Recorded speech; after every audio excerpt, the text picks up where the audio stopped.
કોઈ પણ સંસ્થા, ચાહે એ રાજકીય હોય કે બિન રાજકીય હોય, જ્યારે એની અંદર બેઠેલો વડો એ પોતે જ્યારે અસુરક્ષા અનુભવે, એ જ્યારે પોતાના લોકોના કેલિબર ઉપર શક કરવાનો ચાલુ કરે, અથવા તો એવું વિચારે કે આ જો આગળ આવશે તો હું પાછળ રહી જઈશ, ઈ સંસ્થાઓ તૂટે છે, ઈ દેશ તૂટે છે. અને અહીંયા આ જ થયું છે.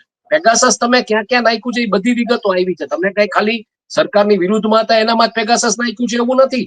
તમે તમારા લોકોની અંદર પેગાસસ ટ્રાન્સપ્લાન્ટ કરાવ્યું હતું, ઇન્સ્ટોલ કરાવડાવ્યું હતું. તમે એ જોતા હતા કે એ લોકો તમારી વિરુદ્ધ કઈ કરી રહ્યા છે કે નહીં.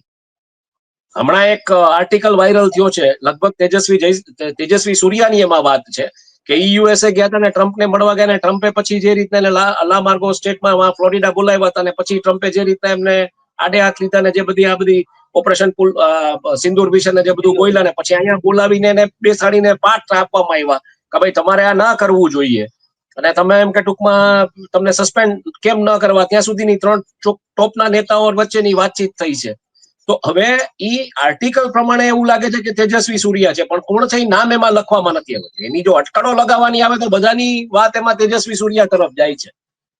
તો તમારે નવી નેતાગીરીને પ્રોત્સાહિત કરવાની હોય, અને હું નેતાનું એવું માનું છું કે નેતાએ ટોચના નેતાઓને કોન્ફિડન્સમાં લઈને કેવું છે કે ભાઈ હું મળવા જવાનો છું, ઈ કઈ વાત કરે તો હું શું જવાબ આપું, એ તમારી પાસે તમને ક્લિયર હોવું જોઈએ કે મારો જવાબ તો આ છે, પણ આના સિવાય કઈ બીજી વાત કરવાની છે તો હું કરું એમ. અને તોય તમારી ઓલી દેખાય, તમારી રીઢની હડ્ડી મજબૂત છે એ દેખાય. પણ જ્યારે સંસ્થાઓની અંદર એમ કે આ મારાથી આગળ નીકળી જશે, કે ઓલું વધારે ઓલું થઈ જશે, કે પાર્ટીની અંદર આ થાય, કે રાષ્ટ્રની અંદર આ થાય, ને પછી એના ઉપર આ બધા જાસૂસીના ઉપકરણો નાખવાના, આ બધું કરવું, એ તમારી બરબાદી તમે કરો છો. આ બહુ સ્પષ્ટ વાત છે. અને આમાં બીજું શું છે, આમાં પાવર છે ને એવી ચીજ છે કે પાવરની આસપાસ રહેલો માણસ, ચાહે નાનામાં નાની સંસ્થાનો જ મેં જોયું છે, પાવરની આસપાસ રહેલા માણસો છે ને એમાં ઇન્સિક્યુરિટી હોય જ છે. એમાં કોઈ શંકાને કોઈ સ્થાન નથી. મારો તો અત્યારે આજે આ 27 વર્ષનો પત્રકારત્વમાં જ અનુભવ છે. મોટાભાગે હું પાવર સેન્ટર્સ થી દૂર રહ્યો છું, પણ જ્યાં જ્યાં મેં જોયું છે ત્યાં એ જોયું છે કે બહુ અસુરક્ષા, એટલે ટૂંકમાં એક ઇનપુટ કે આઉટપુટ નો હેડ હોય તો એમાંય અસુરક્ષા. એ પોતાના કેમ્પ ને ખેમા બનાવીને બેઠો હોય. આપણા મીડિયાની જો વાત કરીએ, તંત્રીના પોતાના ખેમા ચાલતા હોય. તંત્રી કેમ આવો છે, આની સામે કેમ બીજા નથી, એવા બીજા બધા એન્કરોના એના ખેમા ચાલતા હોય.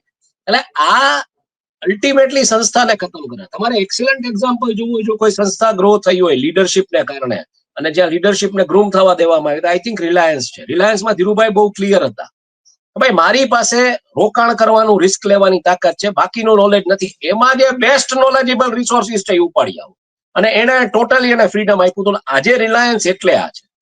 એટલે કોઈ પણ જગ્યાની તમારે ગ્રોથ સ્ટોરી સમજવી હોય, ગ્રોથ સમજવી હોય, તો તમારે એવા ઘણા બધા ઓર્ગેનાઇઝેશન્સ છે દુનિયામાં કે જે લોકો ઇન્વેસ્ટ કરી ગયા, કઈ પણ કર્યું, પણ પછી એને એ ફ્રીડમ આપી દીધું, ભાઈ તમે હવે આ તમારું સમજીને ગ્રો કરાવડાવો. અને એમાં પછી ક્યાંય 21-22 નો હોય, એમાં કોઈ અસુરક્ષાઓ ન. અહીંયા તો સ્પષ્ટપણે દેખાણું અસુરક્ષાઓ હતી. મારાથી આગળ કોઈ આવવું ન જોઈએ, મારો જ ફોટો બધે હોવો જોઈએ, હું જ બધે હોવો જોઈએ, હું જ સર્વે સર્વા. આજે હુબ્રીસ આવી જાય છે ને, હુંનું, ઈ ખતમ કરે છે. સંસ્થાઓને ખતમ કરે છે, રાજકીય પક્ષોને ખતમ કરે છે. એમાં પાછી એવી વાત, સારો માણસ નહીં મારો માણસ, એટલે ઈ તો ઓર ખતમ કરે આ બધું.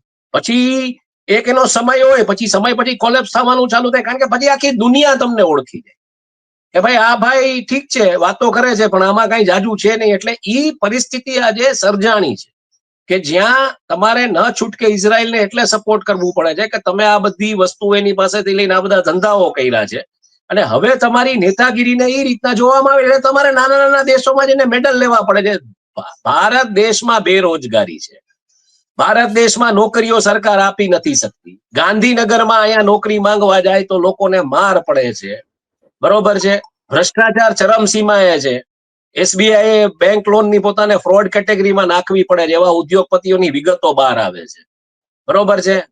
અને આ પરિસ્થિતિમાં તમે એમ કહો કે મને આખું વિશ્વ માને છે, તો ભાઈ તો તું તારી પૂજા કરી રાખ તારી રીતે, તારામાં કાંઈ છે નહીં, દુનિયાને સમજાઈ ગયું. આ બહુ સ્પષ્ટ વાત છે.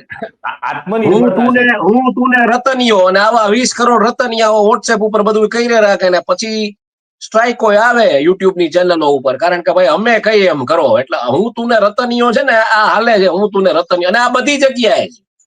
મેં આ હું તું ને રતનીઓ છે ને એ મેં બધી જગ્યાએ જોયું છે ને એ સંસ્થાઓને મેં ખતમ થતા જોઈ છે. As a business journalist, as a journalist મેં એ સંસ્થાઓને ખતમ થતા જોઈ. એનો એક પીક હોય, એ પીક રાઈડ કરતા હોય ત્યારે એક ટીમ વર્ક હોય ને પછી ટીમ વર્ક જે તૂટે ને અંદરનું જે પોલિટિક્સ આવે, પાવર પોલિટિક્સ ને બધું એને ધ્વસ્ત કરી નાખે. એ ચાહે કોઈ બી હોય. આ તમે સમજી લેજો. કદાચ સંસ્થાગત રીતે ધંધામાં પડેલા બે ભાઈઓનો ધંધો કેમ ન હોય કે બે ભાઈઓના ઓર્ગેનાઇઝેશન કેમ ન હોય, અલ્ટિમેટલી તૂટે ને તૂટે. કારણ કે અંદર ક્યાંક આ પ્રકારની બદીઓ ઘૂસે ને પછી હું જ સર્વે સર્વા ઈ જે આવે છે ને ભાવના, એમાં ખતમ થઈ જાય છે. એટલે અહીંયા ઈ થઈ રહ્યું છે અને દુનિયા હવે ઓળખવા માંડી છે.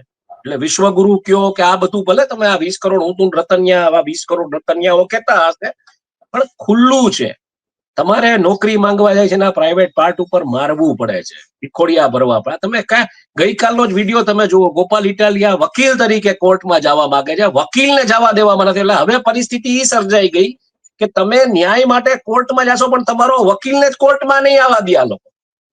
એટલે આ તમે ગમે એટલા મેડલ લઈને ફરો, તમારી અંદરનું આ જે દેખાતું થઈ ગયું છે ને, હવે તમે સમજી લેજો એવું નથી કે તમે આ વર્તન કરશો તો દેખાશે નહીં. ત્યાં તમે કાલે માર્ક કર્યું હશે, ત્યાં પત્રકારો ઓછા હતા, નાગરિકો વધારે હતા.